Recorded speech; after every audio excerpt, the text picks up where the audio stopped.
Hi, so today I am going to talk about 3 keys for living an empowered life. How do you live an empowered life? Stay tuned. 3 keys, and then at the very end I'm going to give you one other tool that you can utilize to live a more empowered life.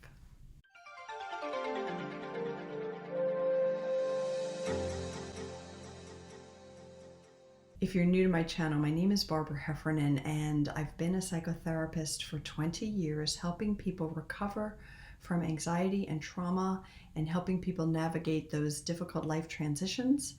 And I decided to start this online YouTube channel, as well as a few other online programs, to bring information to more people about living a more joyful life.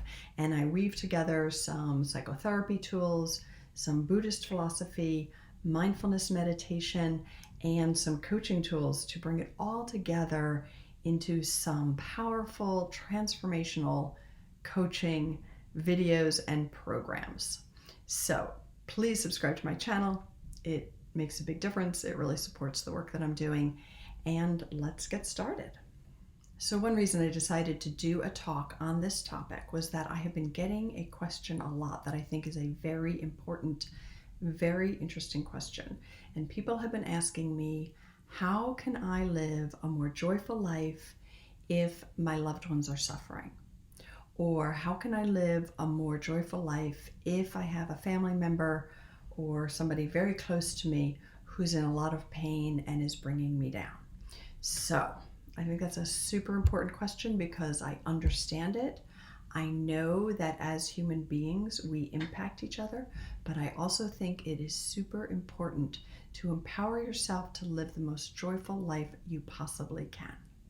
And I have heard this expression that as a parent, you're only as happy as your least happy child. Well, I have 3 children and I have 4 stepchildren. So if I only allowed myself to be as happy as my least happy child, I don't know that I'd ever be happy, because we all have moods. They go up and down. I can't tie myself to this group of people and then equal my mood to the lowest of all of them, because their moods will fluctuate. And when people have a mood disorder and the mood doesn't fluctuate, well, that's a different question. But that person needs treatment, needs help, needs recovery, does not need me to match the mood. So I'm hoping that that makes sense to you, and I'm going to give you a handful of tools to help you move in that direction. So tool number 1 to living a more empowered life is to accept what you are powerless over. Now, most people think of living an empowered life means I'm in charge, I take control of things. Yeah. However, if you get stuck in a mode where you're trying to control the things that are beyond your control, you'll never be happy, and you'll never be in control, and you'll never be empowered. So step number 1 is to accept what you are powerless over. And there are many things we are powerless over as human beings, many, and we don't generally like to admit it, but it's true. And accepting it and acknowledging it and bringing that into your decision making really helps enormously. So let me use an example, sort of a light example, but let's say you were planning a wedding and you really, really wanted to have a beautiful June wedding in New England, because it can be so lovely here in the spring, and you picked an outdoor venue, and then you spent all your time worrying about whether it would rain or not. And it rains here a lot in New England, which is why it's beautiful and green, because grass needs a lot of rain. So you would be tying your happiness to something that was out of your control. So if you fully accept, I'd really love to have an outdoor wedding, but it's not in my control, you then come up with your plan B, and you find an indoor venue, or you find an outdoor venue that also has an indoor venue that is good enough, that will be a wonderful space for you for your magical day. So you remain focused on what's truly important about the day. So I know, using the example of a wedding, not most of you are not in the midst of planning a wedding, but hopefully that gives you a sense of how focusing on what you can control and what's truly important to you and letting go of what you're powerless over can really help. So Key number 1 is to accept what you are powerless over. Key number 2 is to accept other people for who they are as they are. I can remember a client once told me that somebody said to her when she was dating to put "as is" on the forehead of everybody she had a date with, but just to put "as is" on their forehead, because many women in particular, everybody might do this, but women are very known for doing this. They'll meet somebody and they'll be like, oh, well, he's got some flaws here, or he's doing these things I don't like, but I'll change him. It's okay, I'll change him. He's got good potential. You might hear people say that. Oh, he's got really good potential. Nuh-uh. As is. So if you think about how hard it is to change the things you would like to change, right? We all have things we want to change, and we know how hard change is. And you're the ones watching this video. You're the one trying to change, looking for information, investigating these issues. You're motivated to change, and it's hard. So somebody who either doesn't acknowledge that they have a problem, doesn't agree with you that they have a problem, and or doesn't believe they can change, won't change, right? Change is hard, even if you're motivated. So accepting the people in your life as they are. Oh, so I didn't actually finish. So when this person told me that that had been shared with her as is on the forehead, I thought it was brilliant. And I also thought we need to do that for everyone in our lives. Not just people we're meeting the first time, not people we're dating, but everyone. The toxic family member, you get that person as is. You've probably been spending a good portion of your life trying to change that person. You probably spend a lot of your brain energy trying to figure out how to get this toxic person to behave themselves, and you can't do it. Or maybe once in a while you have a little success and it gives you a little hope, and then, right? So as is, we are powerless over changing other people. And I know it can be very hard to accept somebody as is when they have behaviors we don't like. And when I talked about this morning in the Facebook group, somebody commented that they have an alcoholic in their family and they find it really, really hard to be compassionate. Well, being compassionate is wonderful, but that may not be the first step. Having good boundaries, protecting yourself, emotional detachment, all of those things might be necessary before you can feel that compassion. And compassion does not excuse inexcusable behavior. So if you have somebody in your life whose behavior is inexcusable, it's inexcusable. And the person that needs to do something about that is actually you, not them.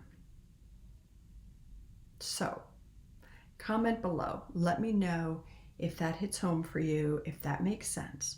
But that toxic person with the inexcusable behavior, the one who can do something about that, the one who can change is you. And what can you change? You can minimize the impact. And I know people in the Facebook group this morning just kept saying like, oh, but it's a family member. It's really hard. Yeah, it's hard when it's people who are very close to us. It's difficult to detach from them. It's difficult to distance. We might question whether we need to end the relationship totally or not. Those are complicated questions. But basically, once you accept that that person is as they are, you can empower yourself by focusing on what you can do about it. How do you live a happy life despite this toxic person? And key number 3, I'm going to give you a second to guess here. So if key number 1 is to accept what you are powerless over, key number 2 is to accept others for who they are, and that both of those things allows you to focus on what you might be able to do about it. What comes to your mind?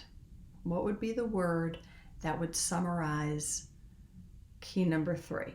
When I asked that question in the group this morning, I got answers such as focus on your own response. Yep. Pause, don't do anything. Yep, often good advice. Acknowledge that the person who judges me a lot can't judge me. Okay, good. And overall, focus on what I can control. So I agreed with all of those answers, but the word I would like to use for that is boundaries. Boundaries. And boundaries are not all about saying no. Boundaries are understanding what's my responsibility and what's their responsibility. What can I control? What can't I control? Where do I end and somebody else begin?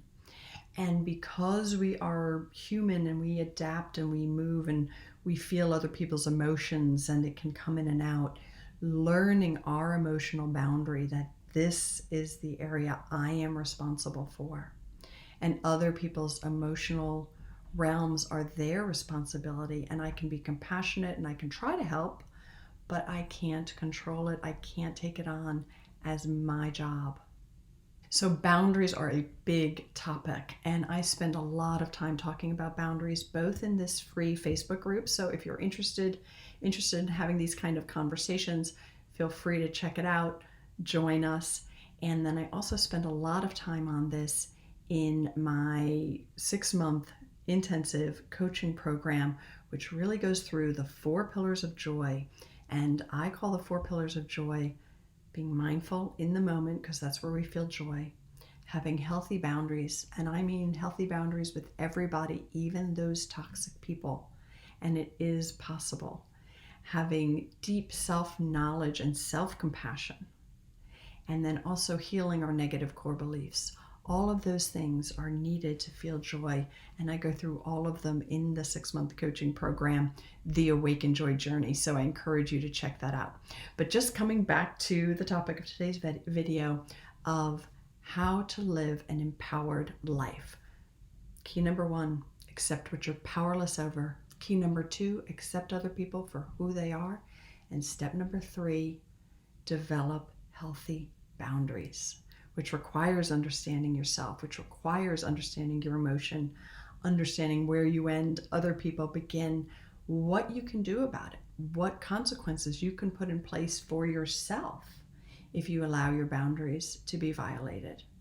So these are big topics, but it is possible. And then I said I would share one other thing, which is a key to being empowered, and that's your language. And our language is so important. And our society uses language that really disempowers us. We say things like, he made me mad, she made me angry, she made me upset, I made him angry, I made her cry. Like, we are taking responsibility for other people's emotions when we say those things. And we also say things like, I have to go to the store. No, those statements are almost never true. The statement is, I have to go to the store if I want to have groceries in the house. So it's like, there's always a choice there. There's always a choice. And empowering ourselves to be like, well, that's the sensible choice. I am choosing it instead of I have to.